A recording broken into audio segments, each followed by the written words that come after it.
Rebel star Prabhas present చేస్తున్నటువంటి movies Raja Saab మరియు ఫౌజీ. రాజాసాబ్ యొక్క మూవీ షూటింగ్ ఆల్మోస్ట్ కంప్లీట్ అయింది. ఈ మూవీని జనవరి 9న రిలీజ్ చేయడానికి మూవీ టీం ప్లాన్ చేస్తున్నారు. అండ్ నెక్స్ట్ ఫౌజీ యొక్క షూటింగ్ అనేది 60% వరకు కంప్లీట్ అయిందని అనౌన్స్ చేశారు. ఇంకా 40% కంప్లీట్ కావాలంటే ఇంకా కొద్ది టైం పడుతుంది.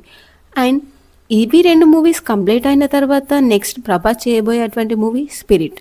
ఈ మూవీ షూటింగ్ ఇంకా స్టార్ట్ కాకపోయినప్పటికీ ఫ్యాన్స్ యొక్క హ్యాపీనెస్ దృష్టిలో పెట్టుకొని ఈ మూవీ యొక్క టీం ఒక డైలాగ్ గ్లిమ్సీని రిలీజ్ చేశారు.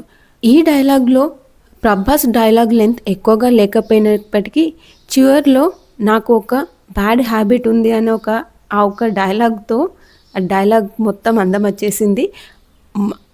బట్ ఆ బ్యాడ్ హ్యాబిట్ ఏంటో మాత్రం చెప్పలేదు.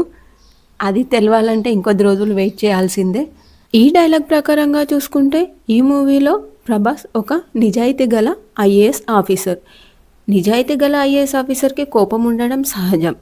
ఆ కోపంలో తను తెలియకుండా మేబీ ఏదో తప్పు చేసి ఉండొచ్చు. దానివల్ల తనను రిమాండ్లో పంపిస్తారు ఒక జైలుకి. అక్కడ ఉన్నటువంటి జైలర్ హీరో గారిని అవమానిస్తారు. అవమానించిన కోపంలో తను నాకు ఒక బ్యాడ్ హ్యాబిట్ ఉంది అంటూ ఆ కోపంలో ఆ డైలాగ్ని చెప్తారు. మరి ఆ బ్యాడ్ హ్యాబిట్ ఏంటో తెలియాలంటే నెక్స్ట్ అప్డేట్ కోసం వెయిట్ చేయాల్సిందే.